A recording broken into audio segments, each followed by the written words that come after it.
سننے والے کو میرا آداب و سلام۔ رات گزر چکی تھی لیکن عائشہ کے دل میں چلنے والی بے چینی ابھی تک ختم نہیں ہوئی تھی۔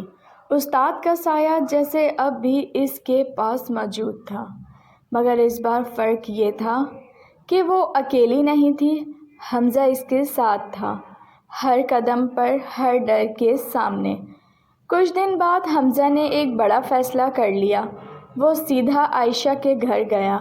اس کے والد کے سامنے بیٹھ کر اس نے صاف الفاظ میں کہا، میں عائشہ سے شادی کرنا چاہتا ہوں۔ کمرے میں خاموشی چھا گئی۔ عائشہ کے دل کی دھڑکن تیز ہو گئی۔ اس نے کبھی سوچا بھی نہیں تھا کہ سب کچھ اتنا سیدھا اور صاف ہو جائے گا۔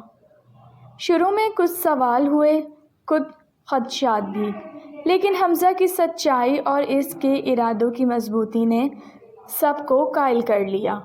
عائشہ کی آنکھوں میں آنسو آ گئے۔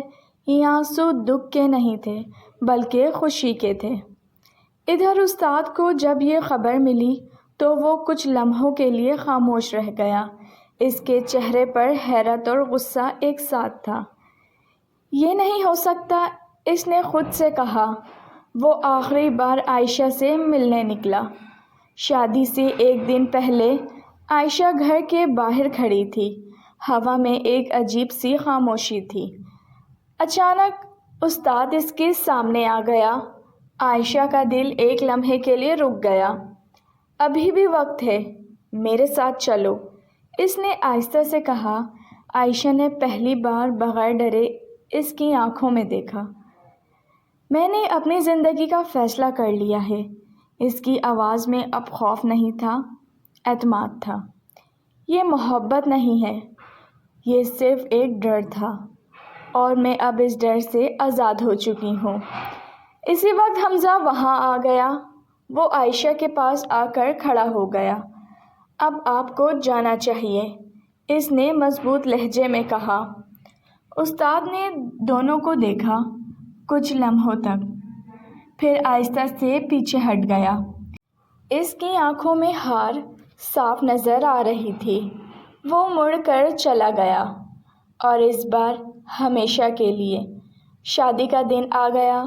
ہر طرف خوشی کا ماحول تھا، روشنیوں سے سجا ہوا گھر، ہنسی، خوشبو اور دعاؤں کی آوازیں۔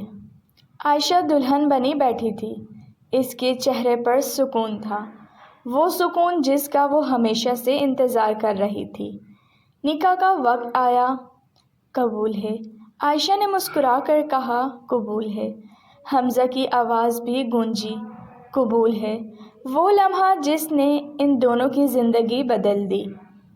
کچھ دیر بعد حمزہ اور عائشہ ساتھ بیٹھے تھے۔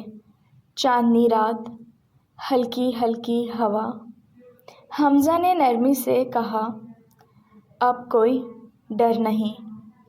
عائشہ مسکرا دی، کیونکہ اب تم میرے ساتھ ہو۔